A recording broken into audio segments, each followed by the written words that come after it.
Meus irmãos, bom é estarmos novamente aqui, reunidos na casa do Senhor, para considerar sobre a palavra do Senhor, sobre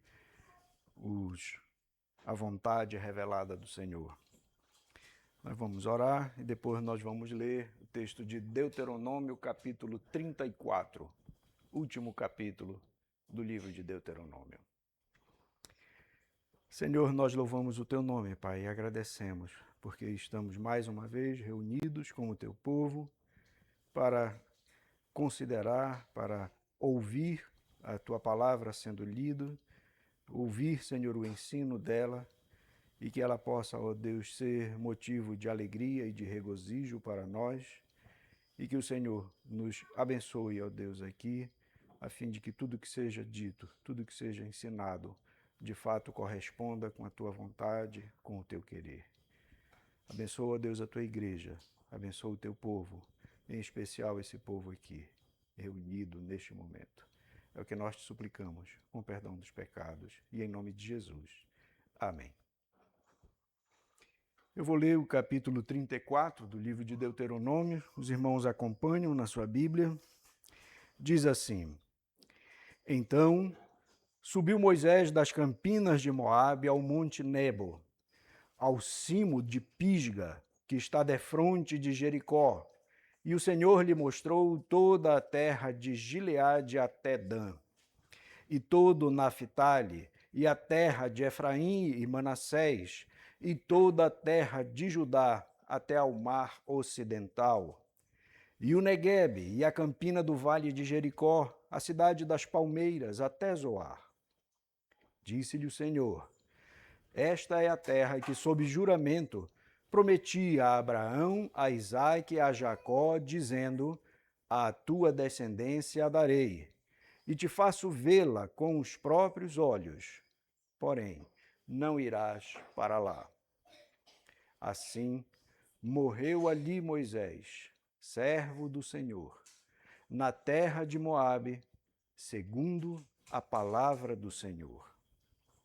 Este o sepultou num vale, na terra de Moabe, defronte de Bet-peor, e ninguém sabe até hoje o lugar da sua sepultura. Tinha Moisés a idade de 120 anos quando morreu. Não se lhe escureceram os olhos, nem se lhe abateu o vigor. Os filhos de Israel prantearam Moisés por 30 dias nas campinas de Moabe. Então se cumpriram os dias do pranto do luto por Moisés. Josué, filho de Num, estava cheio do espírito de sabedoria, porquanto Moisés impôs sobre ele as mãos. Assim, os filhos de Israel lhe deram ouvidos e fizeram como o Senhor ordenara a Moisés. Nunca mais se levantou em Israel profeta algum como Moisés, com quem o Senhor houvesse tratado face a face, no tocante a todos os sinais e maravilhas que, por mando do Senhor, fez na terra do Egito a Faraó, a todos os seus oficiais e a toda a sua terra, e no tocante a todas as obras de sua poderosa mão, e aos grandes e terríveis feitos que operou Moisés à vista de todo Israel. Uma das realidades da natureza humana, uma das dificuldades que todos nós haveremos de enfrentar, é a separação, é o luto, é a perda do ente querido nesta vida, neste mundo. Isso daí faz parte da fragilidade e da natureza, uma vez caída em Adão, que tem como consequência a morte, tem como consequência a separação entre a alma e o corpo. O corpo desce à sepultura, a alma sobe para o Senhor, e de lá um dia há de retornar para se juntar com o corpo, para poder viver na plenitude da nova Jerusalém, no novo céu e na nova terra. Hoje nós vamos nos despedir de Moisés. Hoje nós vamos entrar no mesmo luto que o povo de Israel esteve naqueles dias. Ao mesmo tempo em que também estamos nos despedindo do livro de Deuteronômio. O meu propósito hoje é exatamente encerrar esse livro, o estudo que tenho feito, pela leitura que temos feito lá na igreja, e findo esse livro exatamente com este capítulo, capítulo 34, onde é narrada também a morte de Moisés. Então, é ao mesmo tempo uma despedida de um livro e é também a despedida do servo do Senhor chamado Moisés. Hoje pela manhã, de certa forma, encerrei falando de Deuteronômio em si, o próprio livro, algumas verdades, chamando atenção para a mensagem, a preocupação de Moisés para que o povo tivesse sempre a mensagem do Evangelho, a mensagem da revelação de Deus que havia feito a Moisés e tinha feito ele registrar no livro, que ele a cada 7 anos fosse lido para toda a nação quando eles se ajuntassem. Então hoje encerramos essa preocupação falando sobre Moisés com a sua preocupação. Hoje, agora à noite, eu quero falar sobre, se tivesse, eu não sou dado a temas na mensagem, mas a mensagem seria o epitáfio de um gigante servo de Deus. Esta seria meu tema da mensagem para falar hoje à noite.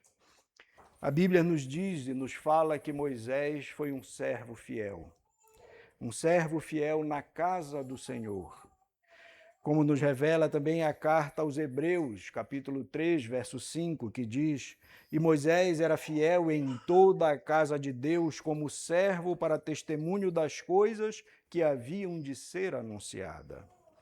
Também Josué mesmo nos diz, em capítulo 11, verso 15, como ordenara o Senhor a Moisés, seu servo. Assim Moisés ordenou a Josué. E inúmeros outros textos das Escrituras apresentam e falam exatamente dessa característica principal de Moisés. Moisés era um servo do Senhor. Moisés como um servo. Salmo 105, verso 26, e lhes enviou Moisés, seu servo, e Arão, a quem escolhera. Malaquias, capítulo 4, verso 4, lembrai-vos da lei de Moisés, servo de Deus. E ainda encontramos também em Apocalipse, capítulo 15, verso 3, dizendo: E entoava o cântico de Moisés, servo de Deus. Então, em toda a Escritura, nós vamos encontrar sempre apresentando Moisés como sendo um servo. Então, se nós disséssemos, talvez a maior característica de Moisés, ainda que nós normalmente reconheçamos como sendo a mansidão, como a Bíblia também o apresenta, como sendo um homem manso, mas a Escritura, de uma maneira geral, fala a respeito de Moisés como servo do Senhor. E todo o seu ministério, profícuo como foi, em tudo que ele realizou, ele o fez porque servia ao Senhor.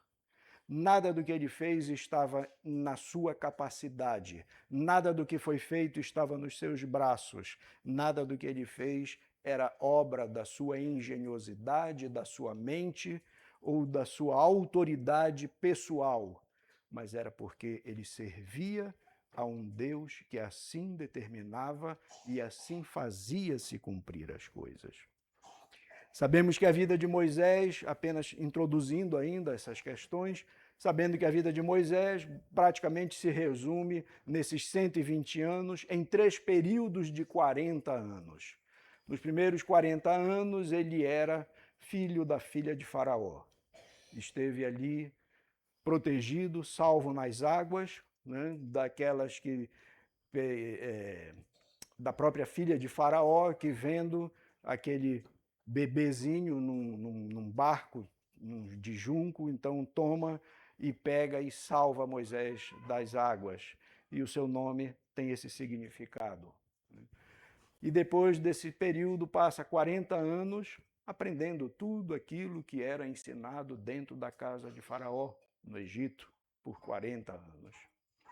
Depois disso, então, ele foge e vai para a terra de Midian, onde ele passa mais 40 anos da sua vida, ali servindo ao seu sogro, Jetro, como pastor, depois de ter encontrado com a sua futura esposa no poço e foi e ajudou para tirar a água para poder servir ao rebanho do seu sogro, e então o seu sogro lhe dá como esposa a sua filha, e ele se casa com a sua esposa, né? Com a filha do seu sogro, né? Com a sua esposa, né?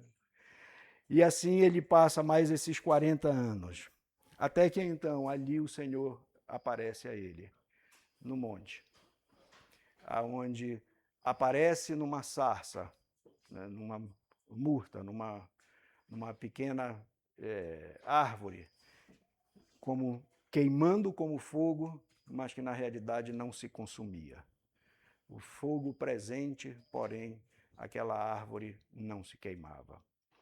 E aqui, enquanto estava estudando isso, estava conversando também com a Tânia e disse para ela, seria um estudo muito interessante pensar sobre todas as ocasiões em que Moisés teve encontros com o Senhor nos montes e como os montes foram importantes na vida de Moisés.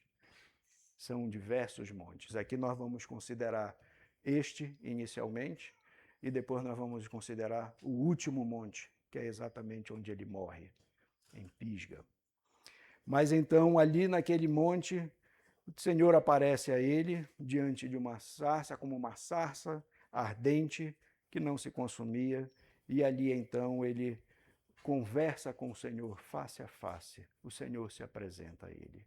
E o Senhor ali o chama para que ele vá libertar o seu povo, para que ele vá fazer a obra para a qual ele o tinha designado, ele o tinha preparado, preservado desde o seu nascimento até aquele momento em que ele é chamado. A partir daí, eu quero considerar brevemente os primeiros versos que estão aqui, mas depois quero me deter mais adiante no verso 10 em seguida. Mas brevemente, no capítulo 34, do verso 1 a 3, fica registrado que então subiu Moisés das campinas de Moabe ao monte Nebo, monte na vida de Moisés, ao cimo de Pisga, que está defronte de Jericó, e ali o Senhor então lhe dá uma visão perfeita e plena de toda a terra da promessa. Isso acredito que só era possível de uma maneira milagrosa, miraculosa. Não creio que haja um monte tão alto que permita contemplar e vislumbrar toda aquela terra. Mas o Senhor lhe mostra, ali do alto do monte, se fisicamente ou se extraordinariamente, o texto não registra, mas é bem provável que tenha sido de maneira extraordinária. E lhe mostra toda a terra, de Gileade até Dan, todo o Naftali, a terra de Efraim, Manassés, a terra de Judá, o mar ocidental, o Neguebe, a campina do vale de Jericó, a cidade das palmeiras até Zoar. Num fôlego só até cansa, né? Tudo que o Senhor mostrou a Moisés ali naquele momento. E então Deus concede a Moisés, o seu servo, nos últimos dias, nos últimos instantes, nos últimos momentos da sua vida, que ele contemple a terra para a qual ele estava conduzindo aquele povo que ele tinha resgatado do Egito. E estava às portas daquela terra. No verso 4 do capítulo 34, disse-lhe o Senhor, esta é a terra que sob juramento prometi a Abraão, a Isaque e a Jacó, e eu te faço vê-la com os próprios olhos. Porém, não irás para lá. O Senhor já tinha dito isso para Moisés, que ele não entraria na terra. Mas o Senhor, na sua graça, na sua misericórdia, na sua compaixão, permite que Moisés veja. Moisés não apenas viu tudo que Deus fez em todo o período da sua vida, como ele ainda chega ali às portas da terra, e Deus permite que ele então olhe e veja, esta é a terra da promessa, para o qual este povo que tu carregastes durante esses 40 anos do deserto, eles serão conduzidos, porque aqui é para eles que eu vou cumprir a promessa que eu fiz aos patriarcas. No verso 5, então, deixa claro que assim morreu ali Moisés, e a expressão servo do Senhor, na terra de Moabe. E aí tem uma segunda frase aqui que ela é importantíssima para todos nós. Segundo a palavra do Senhor. Moisés morreu segundo a palavra do Senhor, segundo a vontade do Senhor, como o Senhor assim havia determinado, como o Senhor assim havia feito, e tinha declarado mesmo a ele. No verso 6, Deus então, conhecendo a idolatria do coração humano, faz com que o próprio local da sepultura, do sepultamento de Moisés, não seja conhecido de ninguém, e Judas diz que até o diabo contendeu pelo corpo de Moisés, bem provavelmente por causa da idolatria. Nós, ao percorrermos os 5 livros do Pentateuco, vemos como o coração do povo era idólatra, e nós sabemos que o nosso coração é idólatra. E para que isso não acontecesse, para que Moisés não fosse motivo de peregrinação indevida e que não ofuscasse o próprio templo, o próprio tabernáculo que havia sido determinado e definido, para que a figura dele não ofuscasse nada daquilo que Deus tinha feito, tinha proposto, o Senhor oculta de todos o local do sepultamento de Moisés. Verso 6. Este o sepultou num vale, na terra de Moabe, defronte de Bet-peor. E ninguém sabe até hoje o lugar da sua sepultura. Verso 7, ao registro que confirma dos versos 1 e o verso 5, mostrando que Moisés ainda tinha vigor, que Moisés, apesar de já estar com 120 anos, como o texto diz, tinha Moisés 120 anos quando morreu, não se lhe escureceram os olhos, nem se lhe abateu o vigor. Ou seja, Moisés não morreu de qualquer enfermidade ou de velhice, mas porque o Senhor disse, é findo os teus dias. Agora já não é mais para continuares nesta labuta, neste local, mas é para vires habitar comigo. E por isso ele é então levado para o Senhor. Verso 8, fica o registro da honra que o próprio Senhor concede a Moisés, como também o luto e o pranto que o próprio povo tributou, dando honras àquele homem, àquele servo do Senhor, permitindo que eles permanecessem no seu luto, no seu pranto e no seu choro por 30 dias. O luto normal que nós encontramos nas Escrituras, dentre o povo de Israel, normalmente era de 7 dias. Mas para Moisés, o Senhor permite que eles tenham um luto de 30 dias. Moisés, o servo do Senhor. E então, no verso 9, o próprio Senhor, que já havia preparado, separado, designado aquele que haveria de sucedê-lo, aquele que deveria levar adiante a obra de Moisés, é então introduzido no texto. Josué, filho de Num, estava cheio do espírito de sabedoria, porque Moisés impôs sobre ele as mãos. Assim os filhos de Israel lhe deram ouvidos e fizeram como o Senhor ordenara a Moisés. E assim, naquelas circunstâncias, está sendo apresentado aquele que seria o sucessor de Moisés, a quem Moisés estaria entregando, por assim dizer, né, o bastão ou o cajado para prosseguir com aquela obra que Deus havia proposto para aquele povo, mas que não era a obra designada para Moisés. Assim fica o registro de que Moisés cumpriu seu tempo, cumprindo o seu serviço ao Senhor. Ele não poderia realizar a obra de conduzir o povo para dentro de Canaã, assim como Davi não pôde concluir a obra nem sequer iniciar a obra da construção do templo. Foi-lhes dado uma missão, e eles foram fiéis servos do Senhor no cumprimento destas missões. E Moisés foi fiel servo do Senhor, um gigante do Senhor, servo para cumprir aquela missão. E o Senhor assim ali faz com que ali encerre a sua missão, porque ela será entregue para Josué, que é quem levará adiante aquele povo até a terra prometida, a conquista da terra prometida. E agora então nós chegamos nos 3 versos principais, que é o que eu quero me deter um pouquinho mais. Tudo isso é um preâmbulo do que está no capítulo 34, que é o capítulo final, mas eu quero me deter aqui nesses capítulos, no versos 10 a 12. E aqui nós encontramos então esse epitáfio de um gigante servo de Deus.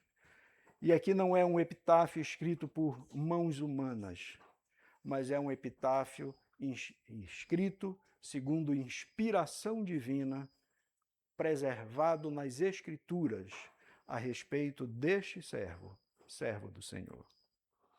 O verso 10 diz que nunca mais houve um profeta semelhante, com quem Deus falou face a face, apesar de todos os profetas que surgiram posteriormente nas páginas do Antigo Testamento como um todo.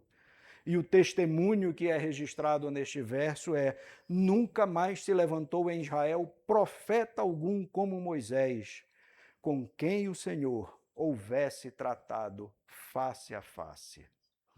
Então Moisés era um servo fiel na casa do Senhor, mas Moisés era um profeta que revelava e trazia e portava a mensagem do Senhor para o seu povo. João Calvino diz: este elogio parece ter sido acrescentado para que os filhos de Abraão pudessem confiar em Moisés até a manifestação de Cristo. Pois, embora profetas fossem levantados de tempos em tempos, ainda assim era apropriado que a superioridade permanecesse com Moisés, para que não se desviassem no mínimo grau do domínio da lei. Todos os profetas que seguiram-se a Moisés, na realidade, foram interpretações ou profecias que vinham a partir da revelação principal da lei que se encontrava registrada com Moisés. Em Números 12, verso 8, há o testemunho de que boca a boca falo com ele, claramente, não por enigmas, pois ele vê a forma do Senhor. Como, pois, não temestes falar contra o meu povo, contra Moisés?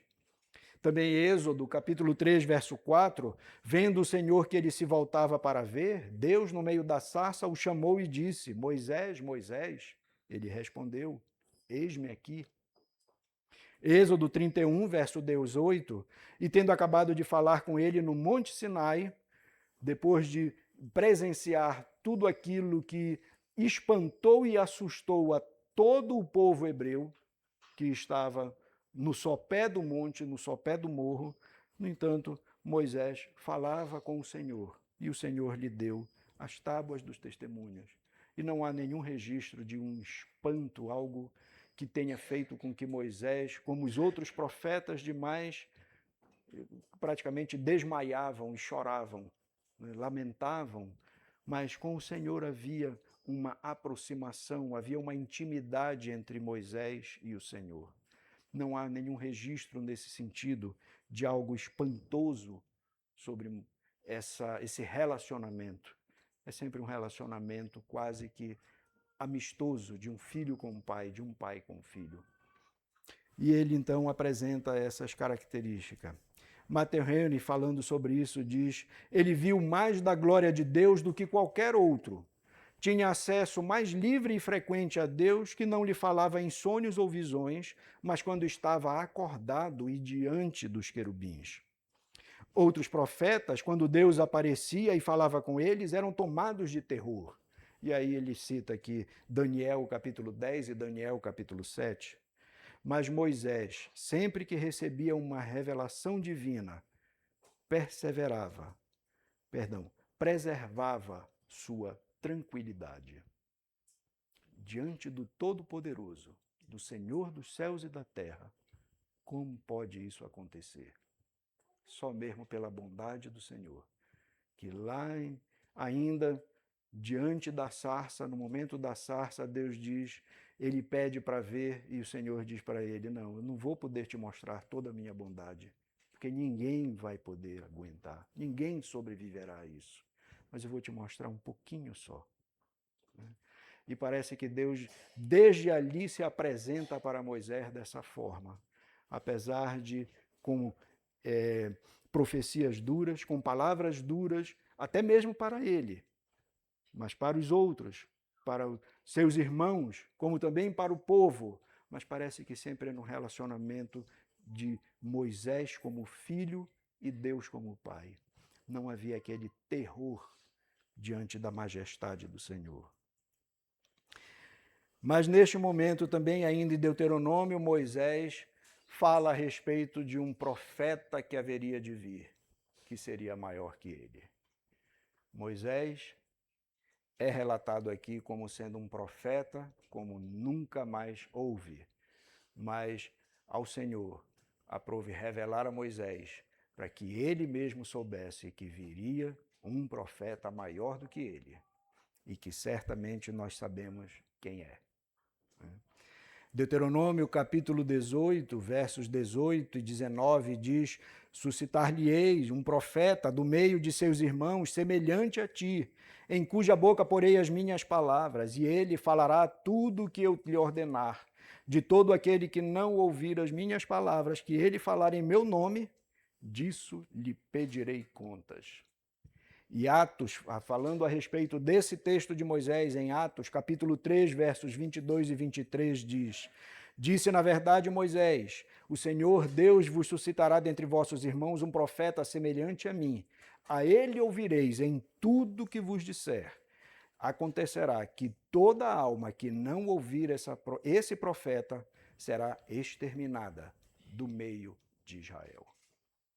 Mas ainda a revelação em Hebreus, capítulo 1, versos de 1 a 3, que fala que, havendo Deus outrora falado muitas vezes e de muitas maneiras aos pais pelos profetas, nestes últimos dias nos falou pelo Filho. Assim, Moisés pode-se dizer que ele recebeu da parte de Deus a inspiração para registrar tudo, desde a criação, a queda, a história dos patriarcas, a história de José e a sua própria história, do seu nascimento até a morte. Como um profeta de Deus, ele foi incumbido desta missão. E Deus deu essa revelação especial para ele, para que ele assim fizesse. Então, mas acima de tudo também podemos dizer que na entrega da lei, que era a expressão exata do caráter e do ser de Deus nos 10 mandamentos, também foi entregue a Moisés como profeta do Senhor. Mas o Senhor faz importar ainda nesse epitáfio que está escrito a respeito de Moisés, não apenas que ele foi um grande profeta que revelou a vontade do Senhor e que a registrou por escrito e fez guardar do lado da arca, mas ele também prossegue e diz que ele foi honrado e mais serviu ao Senhor ainda em mais 2 áreas. O texto prossegue e ele diz que na libertação e na redenção extraordinária da descendência de José, que chegou ao Egito com 70 pessoas, e que saiu de lá tomados das mãos do Egito, do faraó do Egito, através das obras potentosas que Moisés realizou como servo do Senhor. Então Moisés não apenas foi um grande profeta, como o texto diz, mas o verso 11 já começa a tratar sobre essa questão. Também no tocante a todos os sinais e maravilhas que por mando do Senhor fez na terra do Egito, a Faraó, a todos os seus oficiais e a toda a sua terra. Aqui nós poderíamos falar sobre tudo o que aconteceu.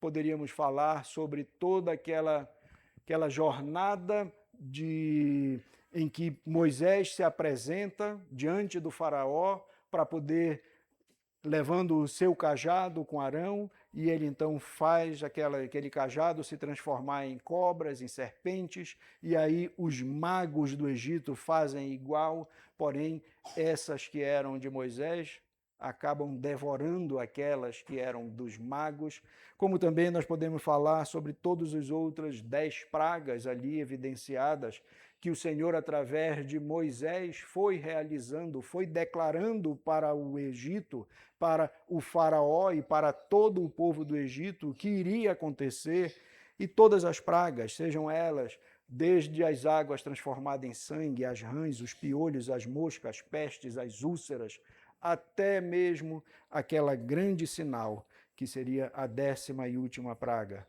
que seria quando é instituída a Páscoa do Senhor, que seria o momento então em que o anjo da morte, o anjo do Senhor, passaria e levaria, ceifaria todos os primogênitos que houvessem dentro das casas que não tivessem a marca do cordeiro, do sangue do cordeiro na verga da porta. Isso tudo Moisés realizou através da ação como servo do Senhor. Moisés não apenas como um profeta, mas aqui nesse seu epitáfio, escrito e registrado pelo Senhor, é feito constar também que ele realizou todas essas obras, amando do Senhor.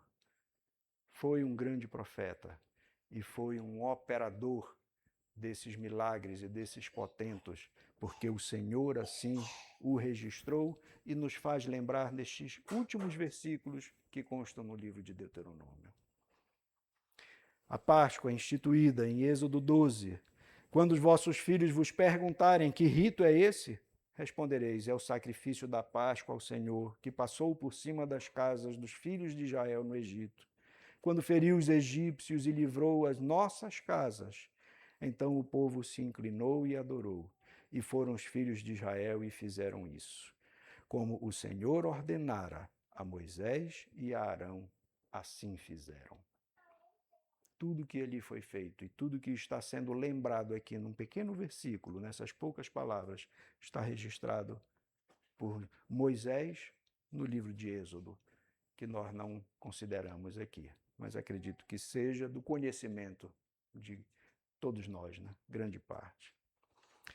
Mas também não apenas até aí, que já seria uma coisa por demais extraordinária, mas ainda imagine a cena, você chegar à beira de um mar e ele está fechado e você clamar ao Senhor e o Senhor dividir aquele mar no meio e abrir aquele mar e o povo de Israel passar em seco. Esse era o servo, amando do Senhor, realizando e fazendo aquilo que o Senhor havia determinado e que o texto nos faz trazer à mente, nos faz lembrar com essas poucas palavras. E na passagem pelo meio do mar, diz Êxodo capítulo 14, versos 29 a 31, apenas para nossa lembrança. Mas os filhos de Israel caminhavam a pé enxuto pelo meio do mar, e as águas lhes eram quais muros à sua direita e à sua esquerda. Assim o Senhor livrou Israel naquele dia das mãos dos egípcios, e Israel viu os egípcios mortos na praia do mar. E viu Israel o grande poder que o Senhor exercitara contra os egípcios. E o povo temeu ao Senhor e confiou no Senhor e em Moisés, seu servo. Mais uma vez, Moisés sendo apresentado como servo do Senhor, realizando esses feitos como servo do Senhor, servindo ao Senhor. Assim nós vemos até aqui a importância de Moisés como profeta, que registrou tudo que está contido no Pentateuco, até aqui em Deuteronômio. Como também nós vemos a Escritura registrando Moisés como aquele que era o responsável pela libertação do povo do pacto, com demonstrações grandiosas de Deus operando através dele, por meio dele, na condução e na salvação daquele povo. João Calvino diz assim: 2 sinais de sua excelência a respeito de Moisés são registrados aqui. a saber, sua familiaridade com Deus e a glória de seus milagres. Moisés era o servo do Senhor, que teve o privilégio de ter familiaridade com o Senhor e de poder realizar os milagres do Senhor diante daquele povo. E assim nós chegamos no verso 12, que é o último verso que nós encontramos.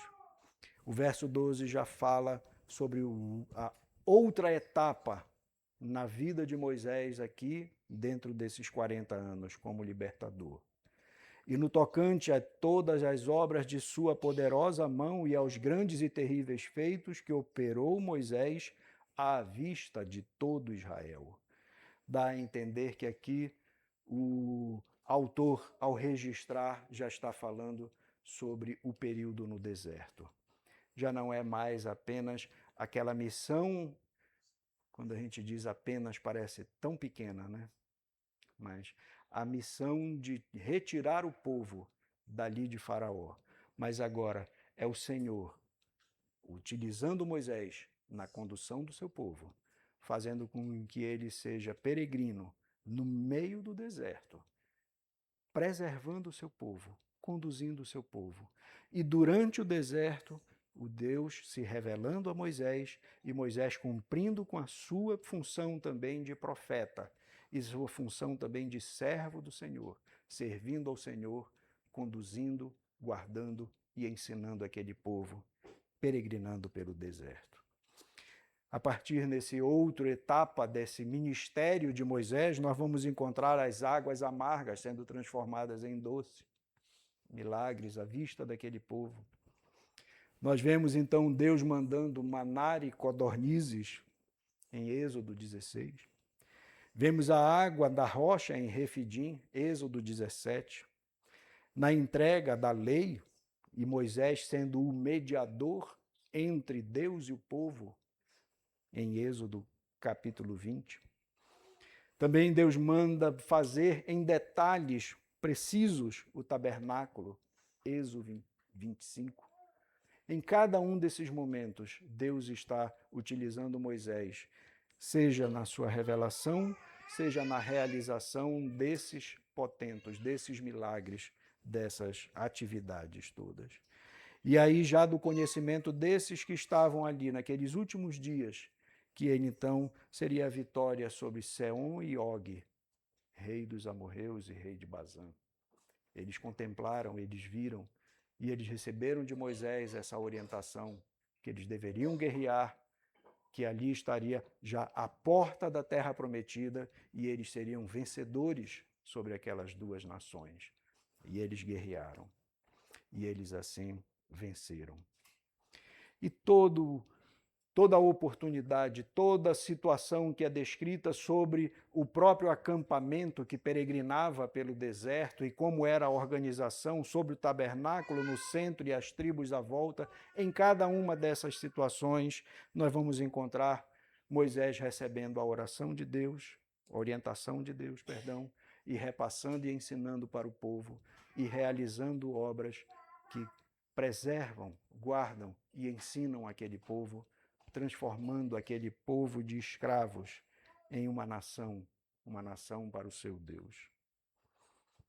Moisés, então, nesse final da sua vida, Deus o faz subir ao monte e dali contemplar tudo aquilo que Deus havia prometido que faria aquele povo naquela terra prometida.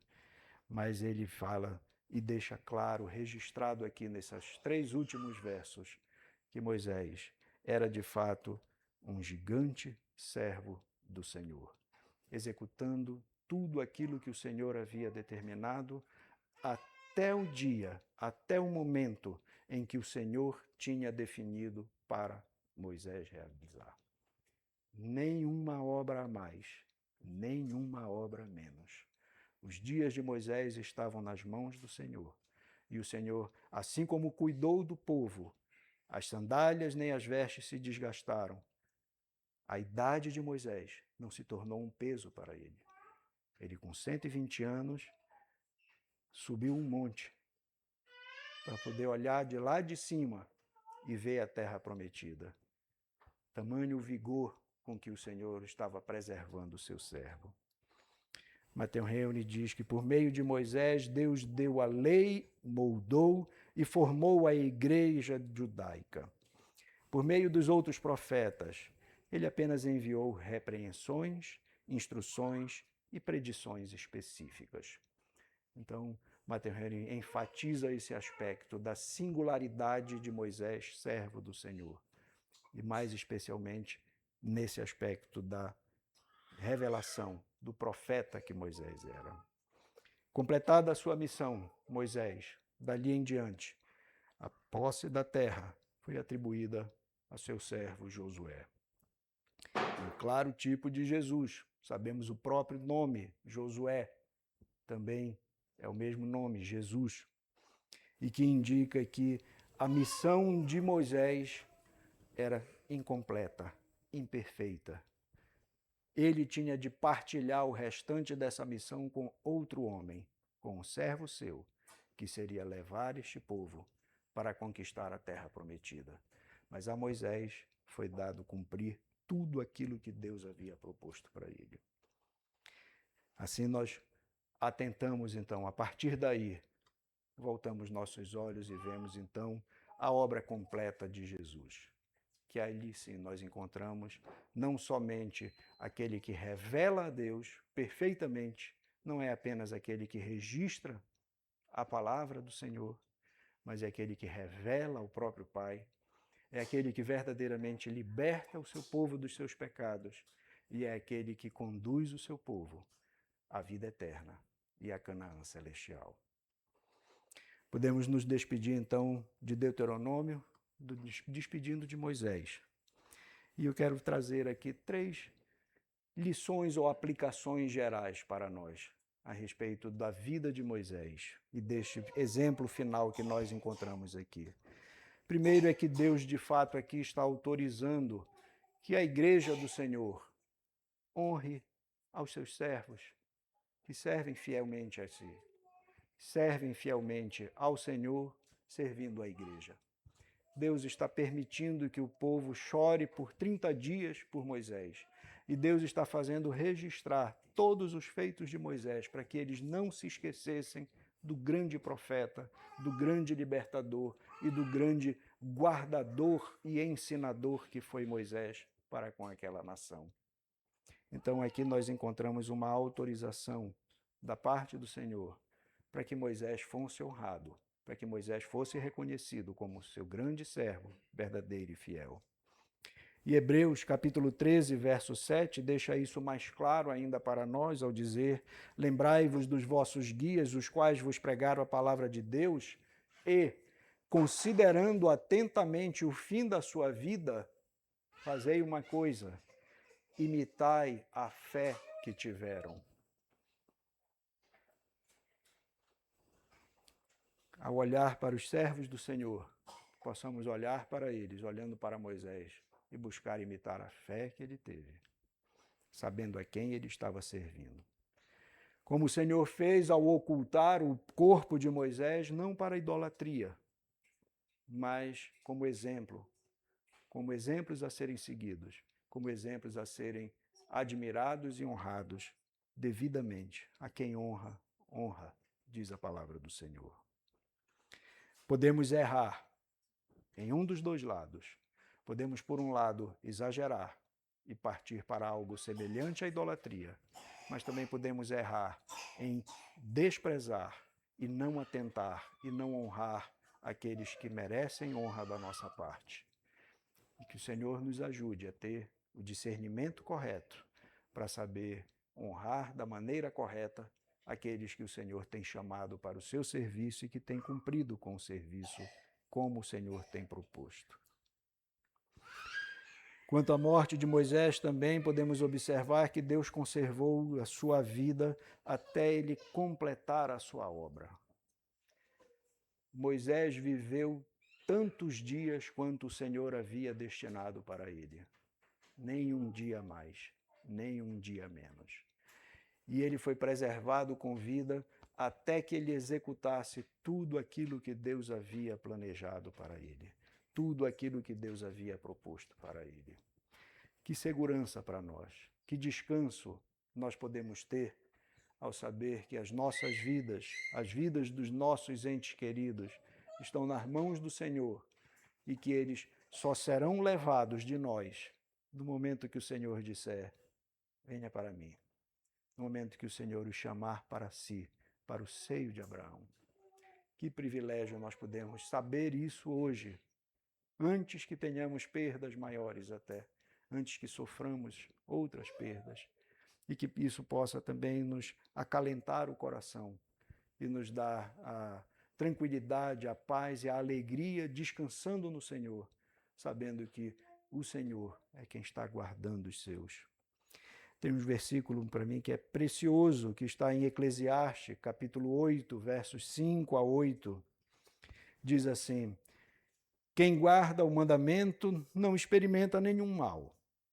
O coração do sábio conhece o tempo e o modo. Quem mais sábio do que o Senhor para conhecer o tempo e o modo dos nossos dias e do fim dos nossos dias? Porque para todo propósito há tempo e modo, porquanto é grande o mal que pesa sobre os homens. Porque para este, não sabe o que há de suceder e como há de ser. E então no verso 8, não há nenhum homem que tenha domínio sobre o vento para o reter, nem tampouco tem ele poder sobre o dia da morte. Mas o Senhor tem os seus santos, os seus servos, nas suas mãos. E ele então é quem dá o dia e define aqui: cumpriste a tua missão. Vinde bendito do meu Pai, entrai para o gozo do teu Senhor. E um texto precioso para mim está em Isaías, capítulo 57, verso 1 e 2, que é um alerta também para todo aquele que não atenta para a morte do justo, porque diz assim: perece o justo, e não há quem se impressione com isso.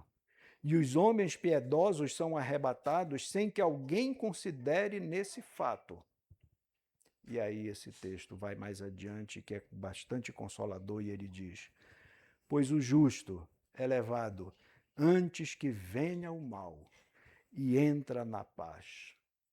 Descansam no seu leito os que andam em retidão. O Senhor mesmo dizendo que ele livra do mal os seus. E que ninguém se engane. A morte do justo deveria ser um alerta para aqueles que estão vivendo desregradamente, aqueles que estão vivendo de maneira imprópria e inadequada. E isso deveria lhe chamar a atenção. Mas se, por um lado, nós estamos nos despedindo de Moisés, e isso até certo ponto nos dá uma certa saudade de Moisés, né? Como eu tenho dito, a gente acaba aprendendo a admirar cada vez mais esses personagens bíblicos ao contemplar, ao ler, ao aprender, ao perceber e saber o quanto que eles foram usados pelo Senhor e então dar a honra que lhes é devida, reconhecendo tudo aquilo que o Senhor fez através deles e por meio deles. Sem dúvida nenhuma, isso deve nos direcionar com admiração cada vez maior para o nosso Senhor e Salvador Jesus Cristo. Este sim que fez a obra completa, perfeita, cabal, não apenas libertando de um faraó, mas libertando do inimigo das nossas almas. Não apenas resgatando esse povo e conduzindo no meio do deserto, livrando, mas de fato convertendo os nossos corações, nos fazendo conhecer e amar a sua palavra, nos fazendo conhecer a ele se revelando a nós. E não somente nos levando à porta de uma terra prometida, uma terra física, mas nos levando, de fato, a contemplar até, desde antes, antever a terra prometida que ele tem para nós. As glórias que hão de vir quando o seu povo se encontrar com o Senhor. Aqueles que partirem aqui ainda se encontram com ele, ainda não é a sua morada definitiva, mas já é gloriosa. Mais gloriosa ainda será quando ele retornar. E então, naturalmente, a gente tende a correr para perceber e admirar toda a obra de Cristo, sabendo que Moisés e até Josué apontam, são símbolos, são sombras até certo ponto, que apontam para Cristo. São aqueles que fazem com que a gente, através das coisas terrenas, normais, que são vistas e que são conhecidas, nós possamos contemplar aquele que de fato realiza a obra completa. Moisés liberta da escravidão física, Cristo da escravidão espiritual. Moisés foi o portador da lei, Cristo é a personificação da lei. Moisés conduziu à terra física e à beira ainda. Ele não pôde levar adiante. Não era propósito de Deus. E Cristo conduz o seu povo às moradas eternas. Moisés aparece mais uma vez na Bíblia, na Transfiguração. E ele é ali honrado também, mais uma vez, quando aparece diante de Cristo, diante do verdadeiro profeta, do verdadeiro Josué, em Lucas 9. Também enviou a pregar o reino de Deus e a curar enfermos, e aí depois ele passa a falar sobre todas essas coisas e diz que o Senhor apareceu a ele. E o Senhor então aparece ali.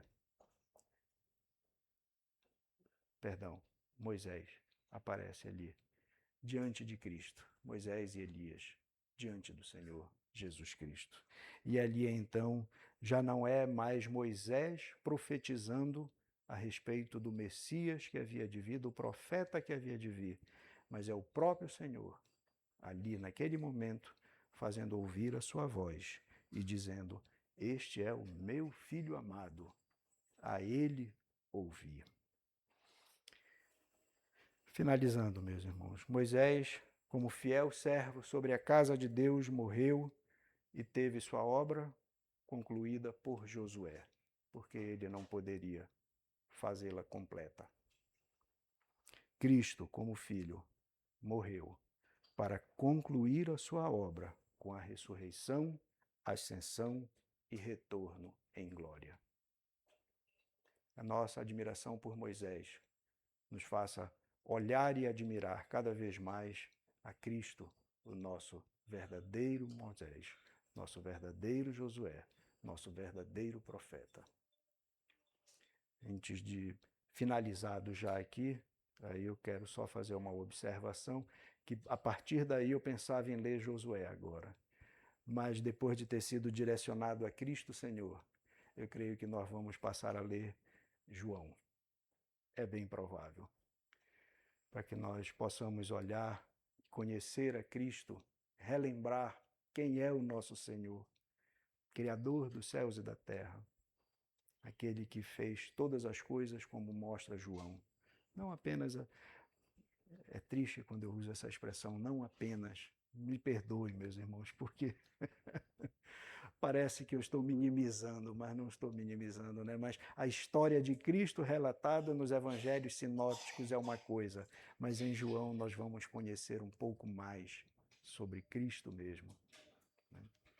Então eu acredito que eu vou me voltar para João. Da próxima vez, talvez nós tenhamos a falar aqui sobre João. Vamos orar e vamos assim encerrar. Depois eu entrego a palavra ao presbítero Tiago. Senhor, nosso Deus e nosso Pai, nós nos alegramos, Senhor, porque podemos perceber como Tu podes usar homens que Tu mesmo chamas, que Tu mesmo capacitas, que Tu mesmo habilitas para fazer a Tua obra na condução do Teu povo, em especial na vida de Moisés, como Tu chamaste como um profeta, como um libertador e como aquele que guardou o Teu povo caminhando pelo deserto durante todos aqueles anos. E nos nossos dias, ó Deus, como Tu tens levantado pessoas para poder nos ensinar o Evangelho, nos pregar o Evangelho, e que o Senhor nos abençoe, ó Deus, e nos dê o entendimento e o discernimento para saber como tratar corretamente essas pessoas, estes Teus servos, que devem possuir essa marca principal de serem servos do Senhor. E que assim, ó Deus, nós possamos honrá-los com a devida prudência e sabedoria, como tu mesmo determinas. E que possamos, ó Deus, olhando para eles também, imitar as suas vidas, assim como o próprio apóstolo Paulo diz que nós deveríamos imitá-lo, porque ele imitava a Cristo. E assim, Senhor, que o Senhor nos conduza, nos encorajando através da vida destes teus servos, nos encorajando e nos fazendo tê-los como modelo, como pessoas que de fato têm sido servos fiéis e obedientes na casa do Senhor, mas que também possamos sempre olhar para Cristo, o Filho, na casa do Senhor. E que a nossa vista, ó Deus, não se limite a olhar apenas para esse terreno, para esta esfera física, como o Senhor até deu a oportunidade para Moisés olhar, mas que o Senhor nos faça olhar para o alto, para as mansões celestiais em Cristo. Que o Senhor nos faça contemplar ao Senhor Jesus e que Ele possa de fato ser o nosso amado, o amado da nossa alma, aquele que de fato é para nós o símbolo total, perfeito, que representa a Ti como Deus verdadeiro que é, como Filho encarnado, Deus em forma de homem, Deus homem. E assim, ó Deus, possamos amá-lo e possamos servi-lo e possamos imitá-lo, sabendo, ó Deus, que somos incapazes e deficientes e de fato somos pecadores e não poderemos nunca alcançar e seguir este modelo. Mas que o Senhor nos encoraje, que o Senhor nos incentive, que o Senhor nos faça amar a Cristo cada vez mais e que Ele possa ser de fato aquele que é o amado de nossas almas. Perdoa, Senhor, as nossas faltas, perdoa a dureza do nosso coração, perdoa, Deus, a nossa idolatria até, quando tiramos o próprio Senhor e ao Senhor Jesus Cristo do centro das nossas vidas e colocamos tantas outras coisas, assim como nos vemos espelhados nos exemplos e na história toda relatada na Tua Palavra, no Pentateuco, como também mais adiante nos juízes, nos profetas, em cada uma dessas situações, como nós vemos, ó Deus, a nosso próprio coração, a nossa própria alma ali apresentada. E como Deus, principalmente ao contemplarmos a Tua lei, o quanto nós carecemos, ó Deus, da tampa do propiciatório e do sangue derramado sobre aquela tampa, que de fato é o único que pode impedir, aplacar a Tua ira de atuar sobre nós e sobre o Teu povo e sobre cada um de nós, ó Deus, dada nossas faltas e os nossos pecados. Perdoa-nos, Senhor, a falta de fé e ser conosco e nos ajuda a caminhar e a prosseguir nessa jornada para a conquista também, para conquistar aquilo para o qual o Senhor nos conquistou, sabendo que os nossos dias estão nas Tuas mãos e sabendo que nenhum dia só será tirado de nós, como também não temos o poder de acrescentar nada, nenhuma hora, porque as nossas vidas estão de fato seguras e guardadas nas Tuas mãos. Obrigado, Senhor, por essa esperança. Obrigado, Senhor, pelo Teu ensino, pelo ensino da Tua palavra, pelos registros dela, e que assim temos oportunidade de conhecer a Ti, o autor desta palavra. E que isso, ó Deus, cada vez mais transforme o nosso coração, transforme a nossa vida, nos alegre, nos impulsione a viver cada vez mais para o louvor, honra e glória do Teu nome. Obrigado, Senhor, por tudo.